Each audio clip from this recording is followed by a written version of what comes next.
Hi Southwest students. Today we're going to make a snowflake. Now there's two different ways you can do it. You can use a rectangular piece of paper if you don't have square pieces of paper. So if you do have square pieces of paper, you are good to go. But if you don't and you just have regular copy paper, the first thing you need to do is make it into a square. And you take this corner and you fold it up into the top edge. Make sure that the two edges are completely aligned and that there's a point at the end of your paper, and then fold it down. Right here is an extra rectangle that we need to remove. You'll need a pair of scissors and you'll just cut that extra off.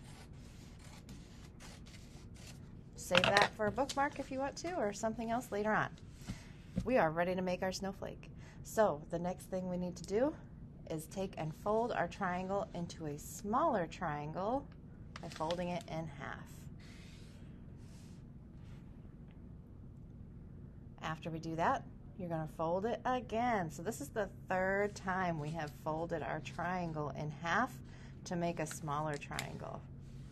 That is as far as we want to go because we don't want to cut through too many layers of paper. But if you could see, it's kind of a funky shape. We want it to be a cone shape, not a triangle. Triangle has 3 straight edges. A cone has 2 straight edges with a curved edge. So we want to make the curved edge. So the open part of your paper is the part that we're going to cut. The part that has the creases, that's going to stay. If you want to, you can take a pencil and you can even draw a little rainbow on your paper and then cut it.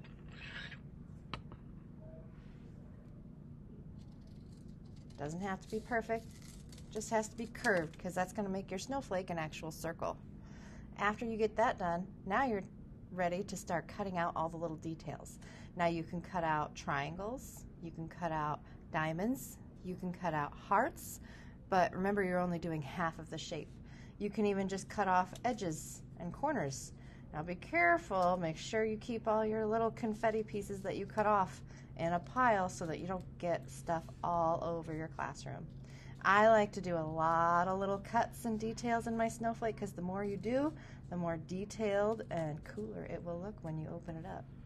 So I cut the corners off and now I cut some triangles at the top. I want to do a heart on the side, so I'm just going to do half a heart. Again, it might be easier for you to draw it first, then cut it out, but it's up to you. I'm going to do a diamond on this side. You might have to use the very inner part of your scissors to get some strength because this is a lot of paper to cut through, but it just depends on how sharp your scissors are. If you want to, you can also cut off the tip of your snowflake and it will make a neat little design or star in the center. Now you have to go around the outside when you're cutting out all of these pieces, and you can't get to the inside. That's the only thing that you can't do.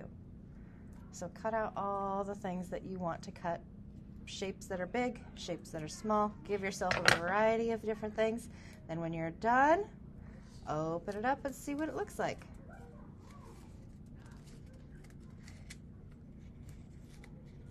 Be very gentle as you open it up so you don't break it. And there is my snowflake. Everybody's snowflakes will look different because everybody's going to cut different shapes and different things out, and hopefully yours turns out awesome. If it doesn't, you could fold it back up and you can cut some more shapes out. Just don't make it too flimsy so that it falls apart. Okay? Have fun!